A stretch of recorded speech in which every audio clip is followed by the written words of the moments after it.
among the positive impact of Tawheed is that you know that you're here not to have children and to enjoy a big house and to live as if you're never gonna die. You're here to worship Allah. Worshipping Allah is not sitting in the masjid, Allah Akbar, Allah Akbar, Allah Akbar, Allah Akbar. No. This is not only worshipping Allah. This is part of it. Worshipping Allah is being good with the Muslims and the non-Muslims. Is being kind, is being truthful, is being honest, is being productive, proactive. Going to the gym is part of you being a good Muslim to have a good body. Participating in social events for your family and your relatives and kinship. Giving the poor, feeding the orphans.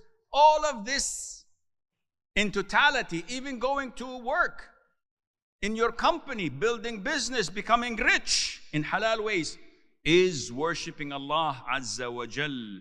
And when Allah created us to worship Him, does Allah need us? Yes or no?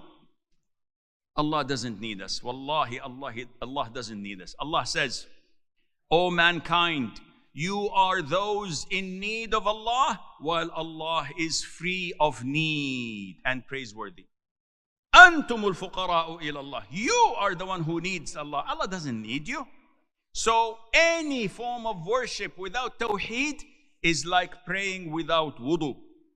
Tawheed erases your sins.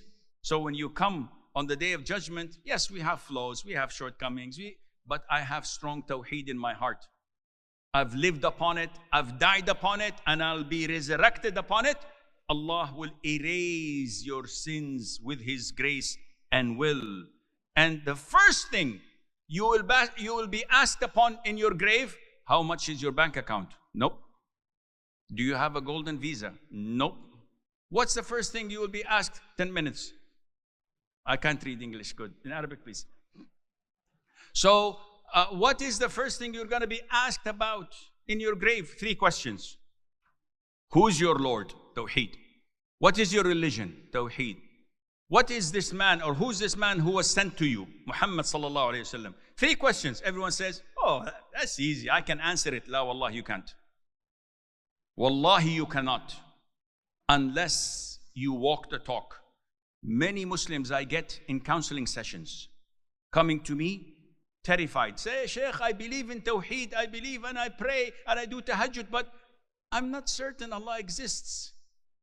What should I do? I said, nothing. You're going to hell.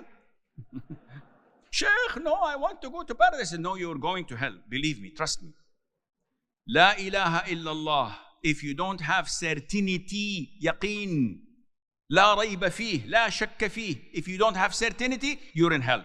There is a difference between whispers that come and go.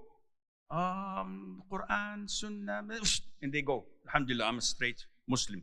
But when you come and sit and contemplate, maybe it was all accident. Maybe the Big Bang happened by itself. Maybe, ya akhi, maybe you are adopted son of your mom. She's not your biological mother. Sheikh, a'udhu billah, how do you dare say such a thing? Maybe, put it in the dustbin. Ya akhi, it's a certainty. You see all this universe. Who made this? Allah. Sheikh, how can you prove this? How can I prove this? I'll bring all the electronics, gadgets, transistors, and I put them in a box for 1,000 years, hoping that they will become an iPhone. Will they? Yes or no? It has to have a creator. Look at us. Ya akhi, there is nothing that anyone with sense and common knowledge would defy and say, there is no existence of Allah. You have to have yaqeen. But if you don't have yaqeen, you will not be able to answer the questions, my Lord is Allah, my religion is Islam, and my messenger is Muhammad ibn Abdullah sallallahu alayhi wa alihi wa sallam. And the Tawheed, without it, you will never enter Jannah. It's the key. Allah says in the Quran, indeed, he who associates others with Allah, Allah has forbidden him paradise, and his refuge is the fire. How many of the Muslims you know go to soothsayers, to magicians?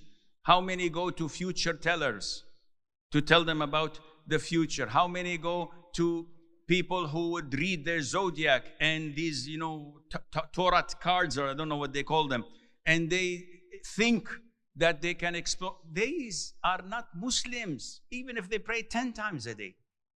They've breached their Islam and committed shirk and major shirk. Tawheed is what makes you happy. And this is all found in the Quran, the cornerstone of the belief of the mu'min. How? How would you like to be happy? Oh, Sheikh, I'd like to take a second wife. Don't. I tried it and it didn't work. Look at me. So, okay, Sheikh, I'd like to do this, I'd like to do that. You want to be happy? Listen to this ayah. Allah says, whoever does righteousness, whether male or female, while he's a believer, while he's a mu'min, okay, what will happen? We will surely cause him to live a good life. And we will surely give them their reward in the hereafter according to the best of what they used to do. In this life, you will get a good life. And before I used to say, a good wife is a good life. And this is totally true. I tried to use it with a husband, a good husband, it didn't work. So, actually, to have a good life in this dunya is not to be rich only, is not to be powerful or with authority or strong. It is here, content. When you have content in your heart, you have a good life. So if you worship Allah, you pray Fajr on time, you pray all your prayers as mandated, you stay away from haram. Wallahi, if you have billions, or if you don't have anything, you will always be content. The Prophet ﷺ, how was he? The richest man on earth? No. He would not eat barley bread continuously for 3 days. Barley. Who eats barley? Nobody. We only eat wheat. So the Prophet would not be full of barley bread for 3 consecutive days. And yet he was the most content person on earth. He lost 6 of his children in his lifetime while he was alive. Allah blessed him with 7. 6 died in his life. How would you feel if you lose 1 child? Devastated. Why me? Why me? Why not him? Why not him? The Prophet lost 6 in his life. Only Fatima, may Allah be pleased with her, outlived him, and he told her, you will live after me 6 months and you will die as well. How was he? Content. So my time is up, but my last word would be, go to the Quran. Read it, not for barakah. It is a barakah. Read it as an instruction book. What does Allah want from me?